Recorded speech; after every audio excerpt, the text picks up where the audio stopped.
오늘 말씀을 나누기 전에 좀 잠깐 드릴 말씀이 있어요. 이게 뭐냐면 이렇게 피구하는 거예요. 피구, 그죠? 우리 정교인 야유회 가서 이렇게 피구를 했습니다. 피구를 할 때 어떤 그 큰 규칙이 이런 거죠. 상대편에서 던지는 공을 갖다가 맞으면 죽는 겁니다. 그죠? 죽어요. 그러니까 살기 위해서 어떻게 되냐면 상대편이 던지는 공을 갖다 피하거나 상대편이 던지는 공을 갖다 받으면 살아요. 그리고 일정 시간 동안에 어느 팀 선수가 끝까지 남아 있느냐 이것 갖다가 이걸로 승패가 결정됐죠. 그런데 공격할 때 보면 어떤 사람을 향해서 먼저 공을 던지냐면 약해 보이는 사람, 또 공을 던져도 받지 못할 사람에게 먼저 던지는 그런 경향이 많아요. 제가 이걸 해보고 또 보면서 우리의 영적 싸움과 믿음의 삶이 이렇다는 걸 느꼈어요. 그러니까 이런 느낀 건 뭐였어? 1년 전부터 이게 느끼면서 늘 저희 자신에게 마음에 계속 새겨왔어, 사실은. 먼저는 교회적으로는요, 어떤 환난과 박해 또는 여러 어려움을 겪으면서도 믿음으로 끝까지 살아남는 성도가 많은 교회가요, 사실은 최고의 교회고 승리하는 그런 교회예요. 다시 말해서 수적으로 아무리 많은 교회라 할지라도요, 많은 교회가 절대 최고의 교회가 아닙니다. 아무리 성도가 많아도요, 끝까지 살아남은 성도가 적은 교회는요, 절대로 최고의 교회가 아니에요. 하지만 성도의 수가 적어도 끝까지 믿음으로 살아남아 있는 성도가 많으면 그 교회가 최고의 교회고 그 교회가 승리한 그런 교회 공동체인 겁니다. 피구에서 승리하기 위해서는요, 피구할 때 안팎에서 공을 던지는 걸 갖다 피하거나 그걸 갖다 받아내야 계속 살죠. 마찬가지로 최고의 교회가 되기 위해서 우리 성도들이요, 믿음의 삶을 살아갈 때 교회 안팎에서 겪는 어려움들 갖다 끝까지 이겨나가야 한다는 거죠. 안팎의 어려움은요, 그게 뭐든지 간에요, 우리의 믿음을 갖다 떨어뜨리고 우리를 하여금 믿음의 생활을 갖다 제대로 할 수 없게 만드는 그 모든 걸 갖다 말합니다. 이게 사람으로 인해서 오는 거든 또는 물질 때문에 오는 거든 때로는 건강 문제로 오는 거든 또는 오늘날처럼 코로나와 같은 전염병으로 인해서 오는 거든 또 나라에서 예배나 모임을 못 맞게 막는 그런 공권력으로 인해서 오는 거든 우리를 하여금 믿음의 생활을 갖다가 살아가지 못하게 만든 그 모든 게 사실 우리를 갖다 공격하는 겁니다. 우리가 이걸 갖다 피하거나 맞붙어서 이기기 위해서는요, 믿음의 훈련과 영적 훈련을 갖다 해야 됩니다. 그렇죠? 한마디로 믿음의 홀로서기가 돼야 돼요. 오픈도에서 오는 기도 제목 보면요, 다른 나라도 모르겠지만 스리랑카 같은 경우는 주기적으로 박해 훈련합니다. 박해 훈련, 박해를 대비하는 훈련. 워낙 박해가 많다 보니까 박해로 인해서 성도들이 실망하고 시험 들고 넘어지고 상처받고 하니까 박해를 대비하는, 박해 왔을 때 어떻게 해야 되는가 이런 훈련을 갖다 주기적으로 시키고 있더라고요. 그러니까 홀로서기 시키는 거죠. 어떤 어려움이 와도 박해 와도 버텨낼 수 있는 그런 힘. 그렇죠? 그러니까 믿음의 홀로서기를 해야 돼요. 제가 목회 일기도 썼지만 앞으로요, 코로나보다 더한 바이러스가 발생할 가능성이 많다고 해요. 여러분 뉴스를 들어서 아실 거예요. 그렇죠? 그러면 정부에서는 이제 더 예배와 모임 등 갖다 더 규제하겠죠. 물론 규제했다 풀었다 이렇게 반복할 수 있겠죠. 그러다 보면요, 예수님을 인격적으로 만나지 못한 성도들이나 다음 세들이 또는 예수님을 갖다 인격적으로 만난 성도들조차도요, 믿음의 삶을 살아가는 것에 대해서 마음과 결심이 서서히 흐려집니다. 그래서 어느 순간은요, 영적인 싸움 갖다 하지 않으려고 해요. 그냥 좋은 게 좋다는 식으로 형편되면 믿음으로 살고 형편이 안 되면 그냥 세상적인 방법으로 살아가고 그렇게 되죠. 그래서 결국 끝까지 믿음으로 견디지 못하게 됩니다. 요한계시록에서 나오는 지금보다 훨씬 더 강도가 센 박해와 어려움이 오면 더 많은 성도들이 믿음에서 떨어지고 결국 예수님 갖다 부인하는 일들이 벌어집니다. 오늘 새벽에 잠깐 말씀드렸지만요, 인도 박태호 선교사님 파송했던 그 교회에서는요, 코로나로 인해서 80명 성도가 떨어져 나갔대요. 이게 그 교회만이 아닙니다. 한국 교회가 다 그래요. 한국 교회 예배 참석하는요, 코로나 전후부터 한 20-30%가 다 떨어져 나갔습니다. 이게 어른들만 그런데 교회 학교 가면 더 많이 떨어져 나갑니다. 지금요.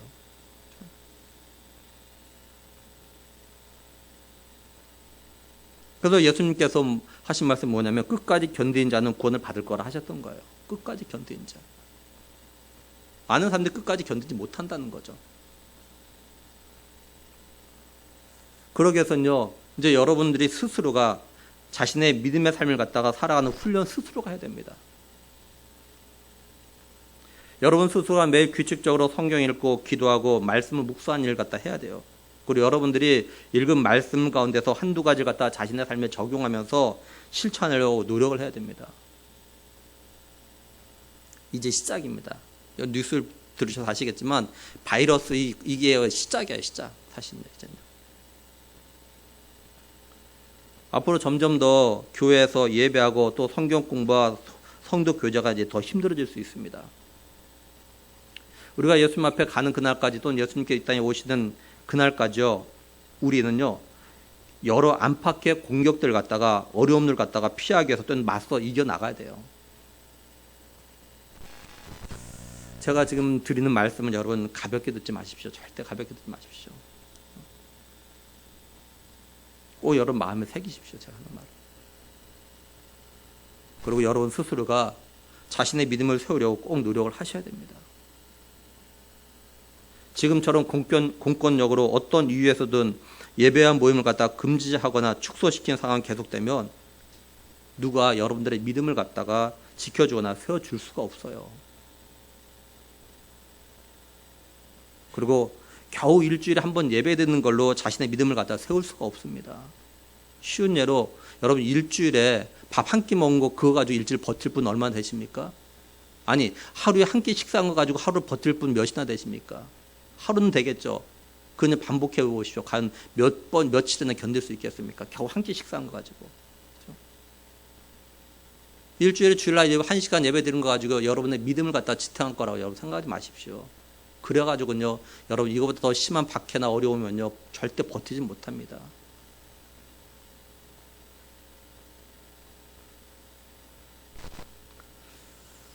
그리고 이제 비대면으로 청년부 모임이나 구역 모임에 여러분 적극 참석하셔야 됩니다. 그렇죠? 이게 아무것도 아닌 것 같아도요 같이 참여하면서 다른 성도가 하는 말을 통해서요 하나님 내게 주신 은혜가 있고요 나에게 주신 말씀이 있습니다. 나를 돌아보게 하는 것들이 있어요. 그러니까 같은 구역 식구들 같은 청년들이 그렇게라도 모여서 이야기하고 교제하는 것이요 내 영적인 삶의 믿음에 굉장히 도움되는 겁니다. 나를 세워나가요. 그렇죠?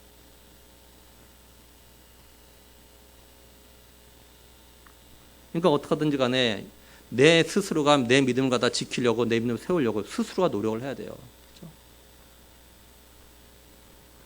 그리고 자녀들의 믿음의 삶을 위해서 기도하고 자녀들의 믿음의 삶에 관심을 꼭 가져야 됩니다. 진실로 바라는 건 우리 교회 모든 믿음의 식구들이 예수님 오시는 그날까지 또는 우리가 예수님 앞에 가는 그날까지 믿음으로 끝까지 견디는 믿음으로 승리하는 그런 교회 공동체, 그런 최고의 교회가 되길 정말 간절히 소원합니다. 이제 오늘 말씀 보면요. 예수님이 사마리아인들이 이제 자신들의 동네에 머물기를 원해서 머무십니다. 이틀 더 머무셔요. 예수님이 이틀 갖다 머무시면서 이제 말씀을 갖다 가르치셨죠. 예수님께서 말씀을 가르치자 예수님의 말씀을 들은 사마리아인들이 뭐라고 하냐면 야곱의 우물에서 예수님을 만난 여자가 와가지고 예수님에 대해서 말했기 때문에 자신들이 예수님 갖다가 알고 믿는 게 아니라 자기들이 예수님 갖다 직접 받고 예수님부터 직접 말씀을 들었기 때문에 이제 우리가 예수님 갖다 믿게 되었다고 정말 예수님이 세상에 참 구주시라는 것을 믿게 되었다고 알게 되었다고 이렇게 이야기하죠. 예수님이 이틀 갔다가 이제 사마리아 계시다가 이제 원래 가시려고 했던 갈릴리로 오시게 됩니다. 예수님이 갈릴리로 오시는 도중인지 예수님께서 제자들에게 무슨 말씀하시냐면 선자가 자기 고향에서는 높임을 받지 못한다 이렇게 말씀을 하셔요.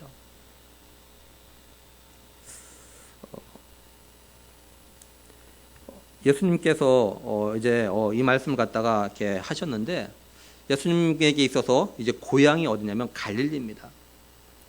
마태복음 2장 22절 23절 보면요. 그러나 아켈라오가 그의 아버지 헤롯을 이어 유대의 임금됨을 듣고 거기로 가기를 무서워하더니 꿈에 지시하심을 받아 갈릴리 지방으로 떠나가 나사렛이라는 동네에 가서 사니 이는 선자라신 말씀에 나사렛 사람이라 칭하려 하심을 이루려 함이로라 이렇게 말씀을 해요. 이건 예수님이 아기 때 애굽에 갔다가 이제 이스라엘 돌아올 때 이야기죠. 예수님이 나사렛이라는 동네에서 어린 시절 갖다 보내게 되는데 나사렛은요 갈릴리에 있는 그런 동네입니다. 그러니까 예수님의 고향은요 갈릴리예요. 사도 요한이 예수님께서 유대에서 갈릴리로 오실 이때 선자는 자기 고향에서 높임을 받지 못한다 이 말씀을 기록한 건 예수님께서 자신의 고향인 갈릴리에 오셨을 때 이 갈릴리 사람들이 보인 태도 때문에 그래요.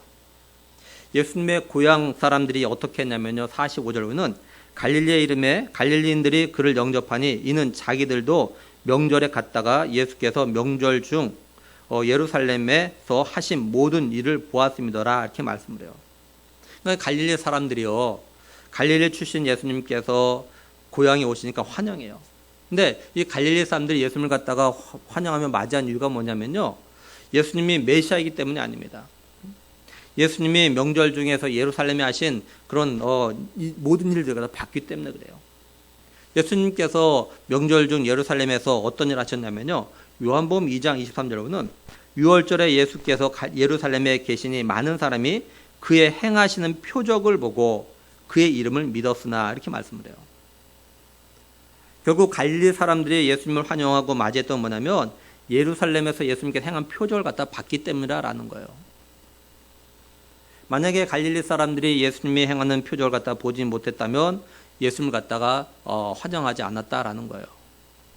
그러니까 어쩌면 갈릴리 사람들은요 자신의 고향 사람인 예수님이 놀라운 표적을 행한 것에 대해서 자랑스럽게 생각했던 것 같아요.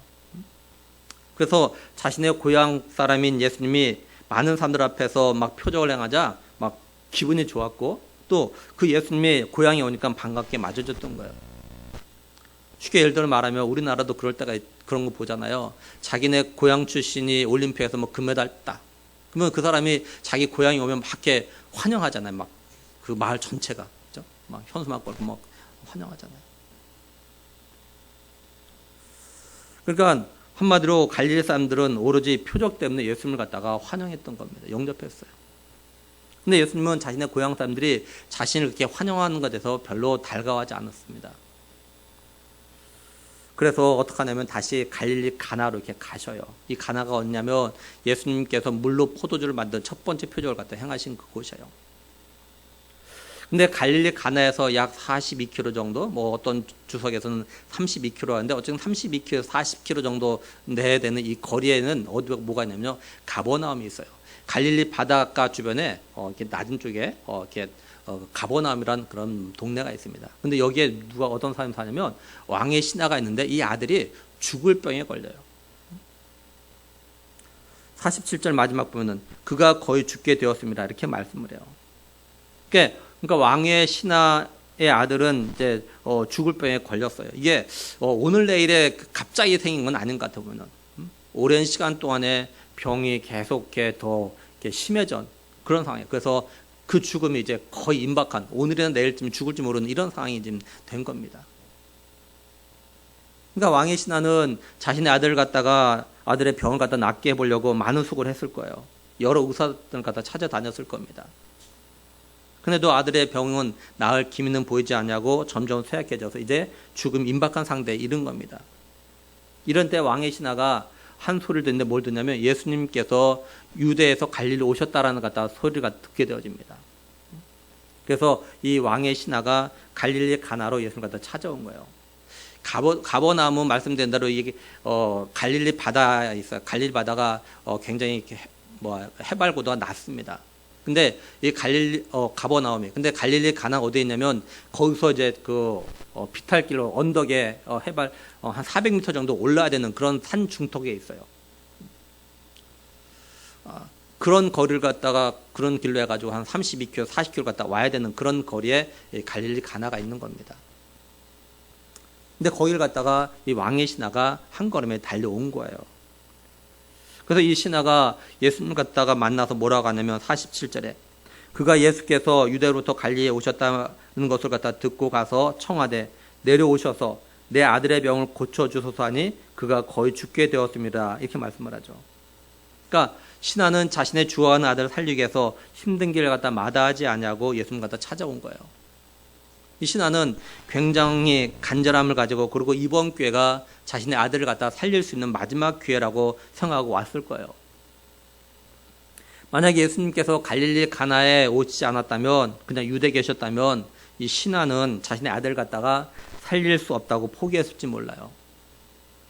근데 예수님께서 유대에서 갈릴리에 오셨다는 소식을 듣고 한 걸음에 예수님 갖다 찾아온 겁니다. 그래서 예수님에게 가버나움으로 내려가셔서 자신의 죽어가는 아들 갖다가 고쳐달라고 이렇게 간청해요. 근데 예수님이 뭐라고 말씀하시냐면 48절에 예수께서 이르시되 너희는 표적과 기사를 보지 못하면 도무지 믿지 아니하리라 이렇게 말씀을 해요. 근데 예수님께서 이 말씀하신 건 이건 단지 왕의 신하에게만 하시는 것이 아니라 사실은 자신의 고향 사람들인 갈릴리 사람들 그리고 유대인들 향해서 하시는 그런 말씀이에요. 그리고 예수님의 이 말씀은요 신하의 간청을 갖다가 거절하는 것처럼 보입니다. 그래서 메시지는 어떻게 번역했냐면요 예수께서 그의 말을 피하시며 이렇게 말씀하셨다 이렇게 번역해서 예수님이 이 신하의 요구를 갖다가 거절하듯이 말씀하셨다는 걸 어떻게 알 수 있냐면 49절에요. 신하가 이르되 주여 내 아이가 죽기 전에 내려오소서 이렇게 말씀을 하죠. 근데 여기 이르되 이 말이 헬라어로 어떤 뜻을 갖고 있는 거냐면요. 간청하다, 애원하다 이런 뜻이에요. 그래서 새 번역은 그 신하가 예수께 간청하였다. 선생님 내 아이가 죽기 전에 내려와 주십시오. 그러니까 신하는 자신의 아들이 곧 죽을지 모른다는 생각에 간청했는데 예수님 말씀하시는 걸 갖다가 보니까 시큰둥하신 거예요. 다시 말해서 예수님은 자기 자신처럼 안타까워하신 것 같지가 않은 거예요. 그래서 다시 한번 내 아들이 죽기 전에 내려와 달라고 이렇게 간청을 하는 겁니다. 그러면 예수님은 왕의 신하가 자신의 아들이 죽어가고 있는데 고쳐달라고 말을 했을 때 왜 너희는 표적과 기사를 보지 못하면 도무지 믿지 않는다 이런 말씀을 왜 하셨을까요? 또 예수님은 어떤 마음으로 이런 말씀을 갖다 하셨을까요? 이틀 전에 예수님이 어디에 계셨냐면 사마리아에 계셨어요. 그죠? 사마리아에. 근데 예수님이 사마리아에 계시면서 말씀을 전하셨습니다. 사마리아에 있는 사람들은 예수님의 말씀을 듣고 예수님이 세상에 정말로 참 구주시라는 것을 갖다 알게 되고 믿게 되어졌어요. 다시 말해서 예수님께서 사마리아에서 어떤 표적과 기사를 갖다가 행해서 그걸 본 사마리아 사람들이 예수님이 구주시라는 것, 메시아라는 걸 믿은 것이 아니라라는 겁니다. 그냥 예수님이 하신 말씀을 듣고 예수님 보고 말씀을 듣고 야 정말로 예수님이 세상에 구주시구나 이걸 갖다 믿었다고요. 그런데 갈릴리 사람들 다시 말해서 유대인들은 예수님을 영접했던 이유가 뭐냐면 예수님이 예루살렘에서 행한 그 표적들과 봤기 때문에 그래요. 그리고 유대인들은 예수님이 행하신 그 표적을 봤음에도 불구하고 예수님을 갖다 진실로 세상의 구주로 믿질 않았어요. 그런데 지금 왕의 신하도 자신의 아들이 죽어가니 아들이 죽기 전에 빨리 집에 내려가셔서 고쳐달라고 하고 있습니다. 다시 말해서 지금까지 왕의 신하가 여러 의사들 갖다 찾아다녔음에도 자신의 아들의 병을 갖다가 고치지 못했으니까 예수님이 자기 집에 오셔서 자기 아들 갖다가 고쳐주시는 그런 표적과 기적을 갖다가 보여달라고 하는 거예요. 그러니 예수님이 이틀 전 사마리아 사람들과 지금 유대인의 모습이 그냥 비교가 되는 거예요. 저절로. 그러니 같은 유대인인 예수님의 마음이 어떠시겠냐라는 거죠. 참으로 찹찹하고 기분이 안 좋으신 겁니다. 그래서 예수님은 왕의 신하의 간청에 대해서 시큰둥한 반응을 갖다 보이셨던 거예요. 이와 비슷한 일이 또 하나 있죠. 이건 역시도 가버나움에서 일어난 일입니다. 예수님이 가버나움에 가시니까 한 백부장이 예수님께 오는 거예요. 그러면서 자신의 하인이 있는데 지금 중풍병으로 몹시 괴로워하면서 집에 누워있다고. 그러자 예수님께서 내가 그러면 너희 집에 가서 고쳐줄게 이렇게 말씀하셔요. 근데 백부장은 그 예수님께 뭐라고 이야기하냐면요. 마태복음 8장 8절에 백부장이 대답하여 이르되 주여 내 집에 들어오심을 나는 감당하지 못하겠사오니 다만 말씀으로만 하옵소서 그러면 내 하인이 낫게 싸움나이다 이렇게 말씀을 해요. 굳이 안 오셔도 됩니다. 그냥 말씀만 하셔도 돼요. 그럼 말씀만 하면 되는데 뭐하러 오십니까? 이런 거죠. 그러자 이 말을 들은 예수님께서 이렇게 말씀하셔요. 마태복음 8장 10절에 예수께서 들으시고 놀랍게 여겨 다른 자들에게 이르시되 내가 진실로 너에게 이르노니 이스라엘 중 아무에게서도 이만한 믿음을 보지 못하였노라. 이방인인 백부장은 예수님이 말씀만 하셔도 자기 집에 있는 하인의 중풍이 나을 거라고 믿었어요. 무슨 말이냐면 백부장 자신은 예수님이 굳이 자기네 집에 안 오셔도 그냥 여기서 말씀하셔도 내 집에 누워있는 내 하인이 나을 거라고 그 믿은 겁니다. 그렇죠? 그러니까 낫게 하는 표적이나 이걸 갖다 보지 않아도 예수님 말씀만 하시면 낫는다라고 믿고 온 거예요. 그렇게 말하는 거예요. 예수님은 백부장의 말을 듣고 그죠? 역시 유대인과 비교가 되었던 거예요. 이방인은 이처럼 믿음이 있는데 왜 자신의 동족인 유대인들은 믿음이 없을까?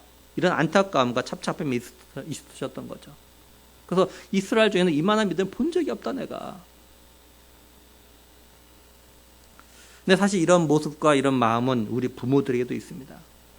우리 청년들에게는 좀 미안한데 사실은 저의 부모님도 저에 대해서 그렇게 생각하셨을 것 같아요. 아니 하셨을 겁니다. 뭐냐면 믿음 생활을 잘하는 청년이나 다른 집 자녀들 보면서 왜 우리 아이들은 말씀을 들은 대로 순종하며 믿음의 생활을 갖다 잘 하지 않을까 이런 생각과 마음을 갖다가 가질 때가 있죠. 그리고 아마 여러분들 우리 청년들도 나중에 부모가 되면 자녀를 키우면서 이런 마음과 생각을 갖다가 가지게 될 가능성이 많아요. 이건요 일부러 그런 마음을 가지려고 하는 것이 아니라 그냥 자연스럽게 그렇게 돼요. 그렇죠? 우리 사람들은 자연스럽게 때로는 알게 모르게 비교할 때가 있잖아요. 왜 우리 부모님 왜 이래? 다른 집 부모는 안 그랬는데 이렇게 내가 말은 안 해도 이렇게 그냥 자연스럽게 가지게 되어져 있어 우리 사실은요 솔직하게. 그렇죠? 단지 말로 하냐 안 하냐 이 차이뿐입니다. 그렇죠? 그러니까 우리는 이처럼 어떤 일로 인해서 누군가가 비교한 일들이 있어요. 근데 우리 예수님 믿는 사람은 이제 좀 비교를 해도 좀 다른 비교를 하면 어떨까 이런 말씀을 드리고 싶은 거예요. 무슨 말이냐면 우리 눈에 보이는 육적인 걸 갖다 비교하는 게 아니라 영적인 걸 비교하는 그런 사람이 되자는 거예요. 사실 우리의 육적인 부분은요 우리의 노력이나 수고만으로 해결이 안 되는 게 너무 많아요. 그리고 육적인 걸 비교하면요 우리 자존심만 상합니다. 그렇게 비교하고 나면 자신이나 다른 사람들에게 좋은 점보다는 나쁜 점이 더 많습니다. 사실은요. 그렇죠? 우리가 남과 뭔가 비교하고 나면 절대 그게 좋지 않아요. 내가 다른 사람보다 좀 낫고 우리 아이가 뭐 낫고 하면 알게 모르게 교만해집니다. 반면에 못하다 생각하면요 굉장히 자존심 상하고 막 그래요. 괜히 아이들 비교하고 되면 막 아이들한테 짜증내고 막 이런 일도 생길 수 있겠죠. 그렇죠? 또 부부간도 비교하면 괜히 막 짜증내기도 하고 부부 사이에. 그러니까 비교해가 사실은 육적인 거 가지고 비교해가지고요 누구에게도 유익한 것이 사실 없어요. 뭐 쉽게 예를 들면 뭐 어느 학교 다녔냐, 뭐 연봉이나 월급이 얼마나 되냐, 어떤 집에 사냐, 어떤 차를 몰고 다니냐, 어떤 직장에 다니냐, 뭐 이렇게 비교해봤자 사실 자기에게 유익될 거 별로 없어요. 근데 우리가 영적인 거 믿음에 대한 비교는요 우리 자신들에게 유익하고 도전이 됩니다. 제 새벽 기도에 가끔 자주 이야기했지만 오픈도에서 온 그 기도 제목을 보면서 야 저렇게 박해받는 가운데서도 목회하는 목사님들 그 박해 가운데서도 믿음의 삶을 살아가는 그 성도를 보면서 자꾸 도전을 받아 비교하면서 저들은 저런 가운데 믿음의 삶을 살고 저런 가운데 목회하는데 나는 지금 어떤가 굉장히 도전이 돼요 저에게.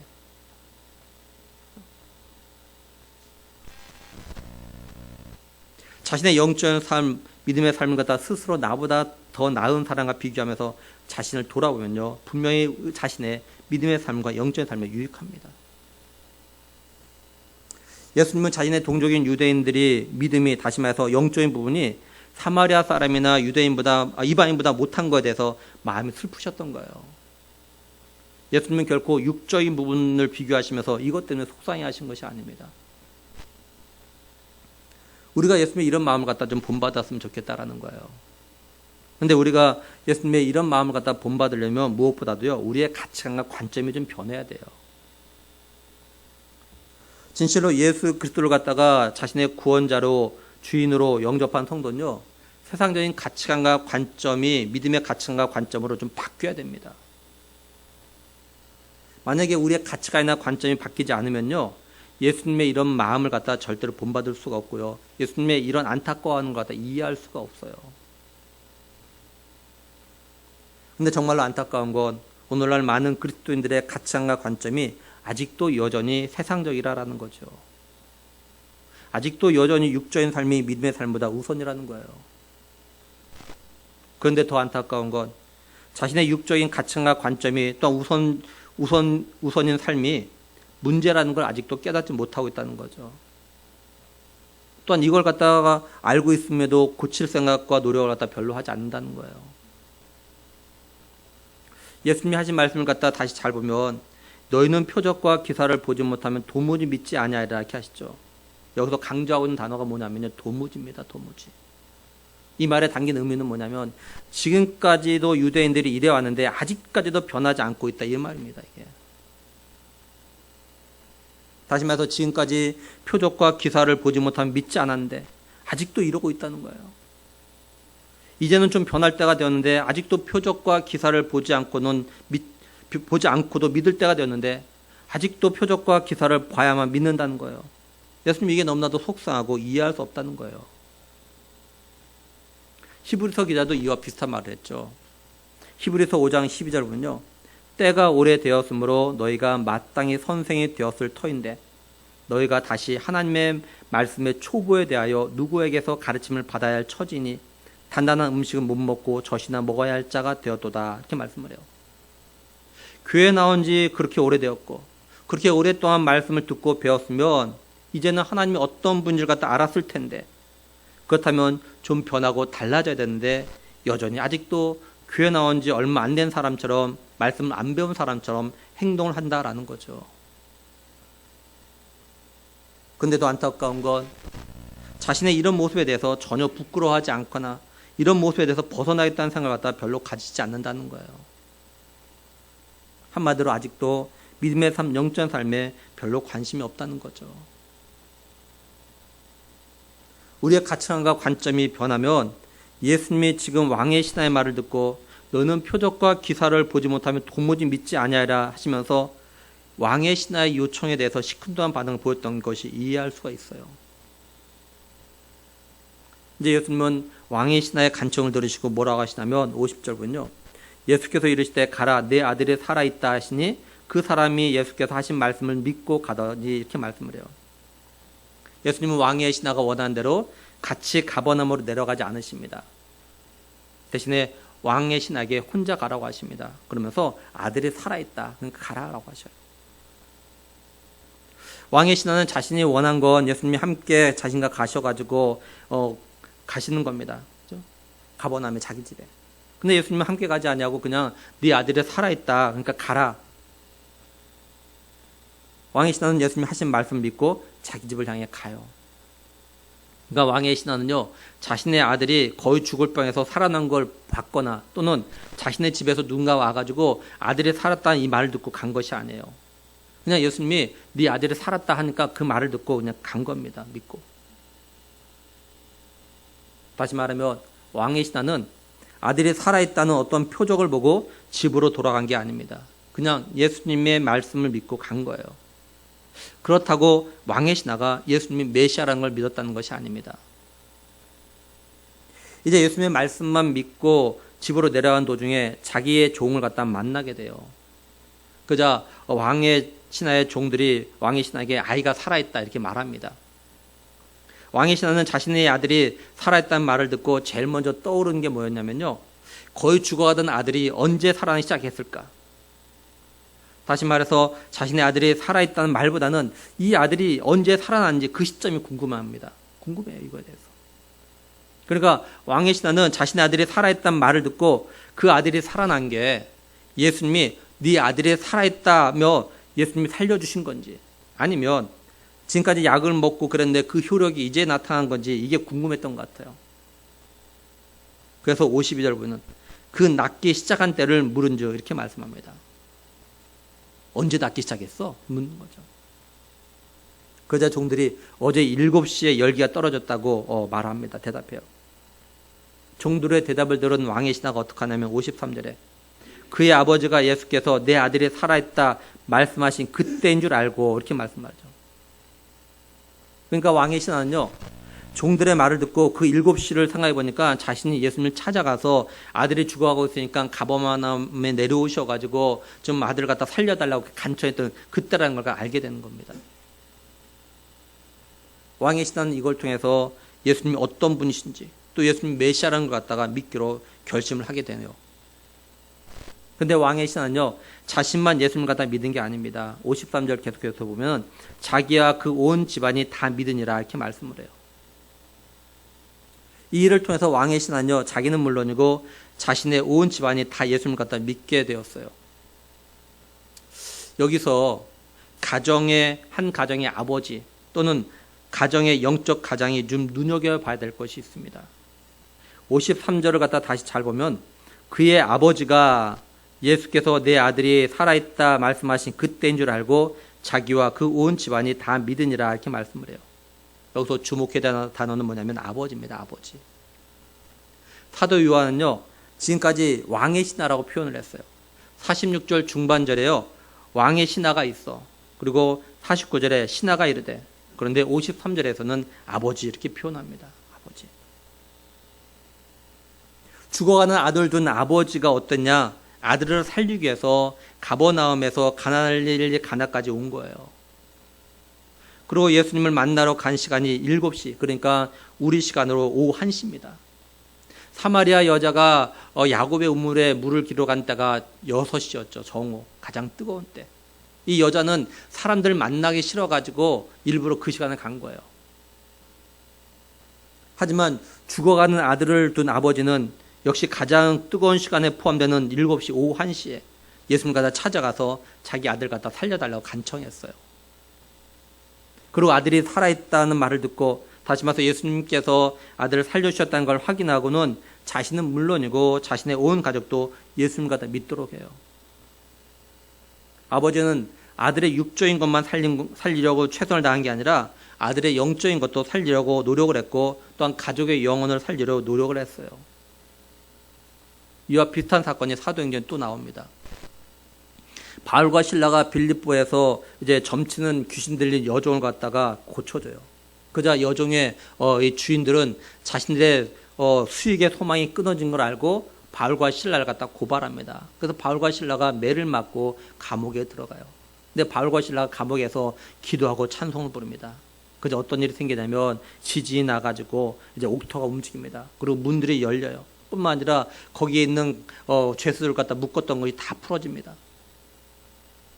이때 간수는 자다가 깨어서 옥문이 열리는 걸 보고 아, 죄수들이 다 도망갔구나 이렇게 생각을 해요. 그래서 칼을 빼가지고 자결하려고 합니다. 이걸 본 바울과 실라가 아무도 도망가지 않고 그대로 다 있으니까 네 몸을 갖다 상하게 하지 말라라고 이야기합니다. 그저 간수가 바울과 실라에게 물어요. 내가 어떻게 해야 구원을 얻겠냐고. 그저 이렇게 말하죠. 주 예수를 믿으라. 그리하면 너와 내 집이 구원을 받으리라. 간수는 바울과 실라를 데려다가 맞은 자리를 갖다 씻겨줍니다. 그리고 어떤 일이 일어나냐? 사도행전 16장 33절 34절 보면 자기와 그 온 가족이 다 세례를 받은 후 그들을 데리고 자기 집에 올라가서 음식을 차려주고 그와 온 집안이 하나님을 믿음으로 크게 기뻐하니라 이렇게 말씀을 해요. 아버지 한 사람, 다른 말로 하면 한 가정의 가장, 특히 영적 가장의 역할은 뭐냐? 자신의 가족들이 모두 예수님을 갖다 믿고 구원받게 하는 그런 일입니다. 믿음의 가정의 가장의 역할은 가족 모두 예수님을 갖다 인격적으로 만나서 예수님을 믿도록 하는데 최선을 다하는 거예요. 그리고 부모는요, 자녀들의 육적인 삶을 위해서만, 다시 말해서 육적인 삶이 잘 되기만 바라고 기도하는 게 아니라 영적인 삶이 잘 되기를 위해서 기도해야 하는 겁니다. 그런데 정말로 영적인 부모, 믿음의 부모는요, 자녀들의 육적인 삶보다는 영적인 삶을 위해서 더 많이 기도합니다.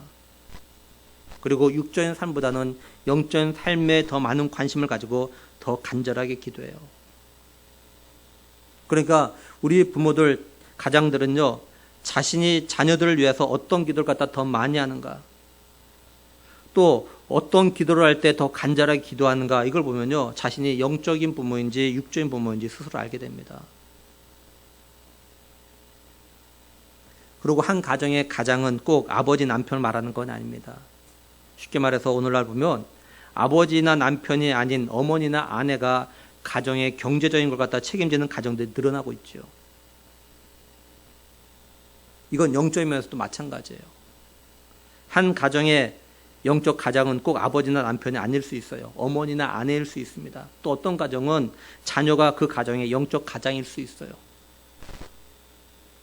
분명한 건 예수를 믿는 가정의 가장의 역할이 단순히 육적인 삶만 책임지려고 노력하는 게 아니라 가족들의 영적인 삶도 책임지려는 노력을 갖다 해야 한다는 겁니다. 그러기 위해서 영적 가장들이여 더욱 믿음의 삶을 살고 또 하나님 주시는 은혜들 갖다 더 많이 풍성하게 경험을 해야 되는 거예요. 왕의 신하의 가정에 죽어가는 아들이 살아나고 또 이걸 통해서 온 가족이 예수를 믿게 된 이걸 갖다가 뭐라고 말씀하냐. 54절 보면 이것은 예수께서 유대에서 갈릴리로 오신 후에 행하신 두 번째 표적이니라 이렇게 말씀을 해요. 다시 말해서 예수님께서 죽어가는 아들을 살리신 것 이것만 표적이 아니라 이걸 통해서 이 가족이 모두 예수를 믿게 된 게 표적이라는 겁니다.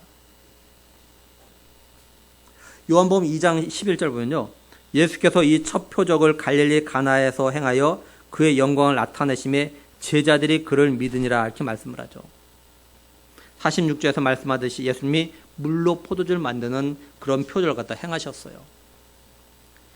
이게 첫 번째 표적이었는데 이 첫 표적을 통해서요, 누가 예수님 갖다 믿게 되었냐면요, 바로 예수님의 제자들입니다. 제자들. 다시 말해서 물이 변해서 포도주가 된 걸 갖다 맛본 연회장이나 손님들이 아닙니다. 또 예수님이 물로 포도주를 만드는 그런 과정을 지켜본 물던 하인들이 이 표적을 보고 예수를 믿은 게 아니에요. 예수님의 제자들이 믿었어요. 근데 이 두 번째 표적을 체험한 그 가족 모두가 예수님을 갖다 믿게 되었다는 겁니다. 우리가 이걸 통해서 알 수 있는 것이 있죠. 하나님께서 행하시는 표적과 은혜와 기도응답은요, 다 목적이 있고 다 뜻이 있는 거예요. 그 목적과 뜻이 뭐냐면 그걸 통해서 누군가가 예수님을 갖다 믿게 만들고자 하는 거였습니다. 누군가가. 그래서 때로 하나님의 은혜를 체험한 성도들의 간증을 들어보면 그죠? 어떤 체험을 이야기하죠. 예를 들면 치유를 통해서 예수님을 갖다 믿게 되었다고, 때로는 기적 같은 기도응답을 통해서 예수님을 갖다 인격적으로 만났다, 이런 소리를 갖다 들을 때가 있죠. 그리고 우리가 오늘 말씀을 통해서 깨닫게 되는 건 우리 자신과 우리 가족들이 예수님 믿는 가정이 된 것 자체가 표적이라는 거예요.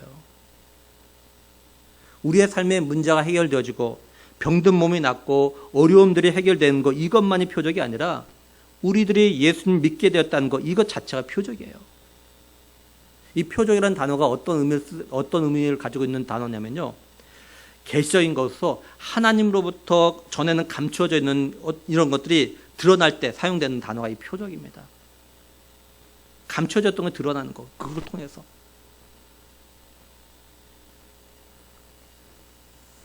우리가 또 우리 가족들이 예수님 갖다 믿게 된 게 어떤 표적이냐면, 다시 말해서 지금까지 감춰졌던 뭐가 드러난 거냐면 하나님께서 우리를 택하시고 우리를 하나님의 자녀 백성으로 삼으셨다는 게 드러난 거예요.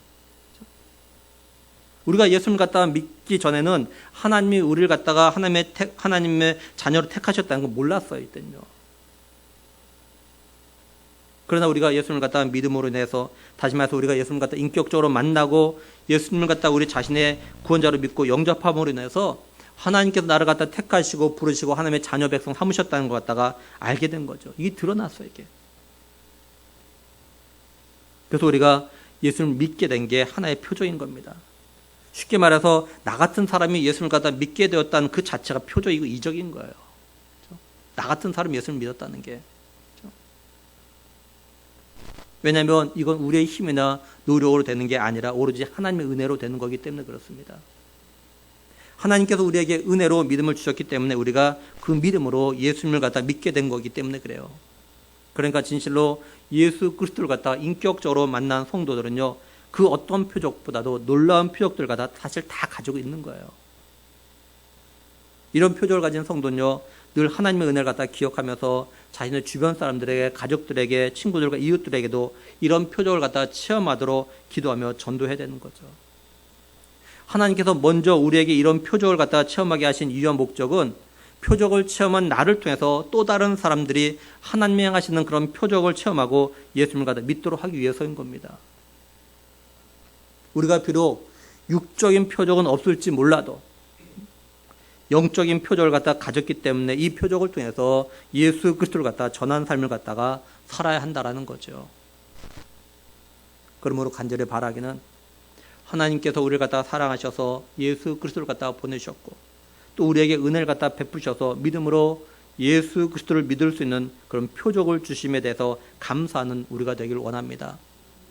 그리고 하나님께서 우리에게 이런 표적을 주신 이유와 목적대로 우리를 통해서 하나님의 은혜를 체험하는 사람들이 늘어나게 하는 그런 전도자의 삶을 살아가는 우리 모두가 될 수 있기를 주님의 이름으로 간절히 축원합니다. 기도하시겠습니다.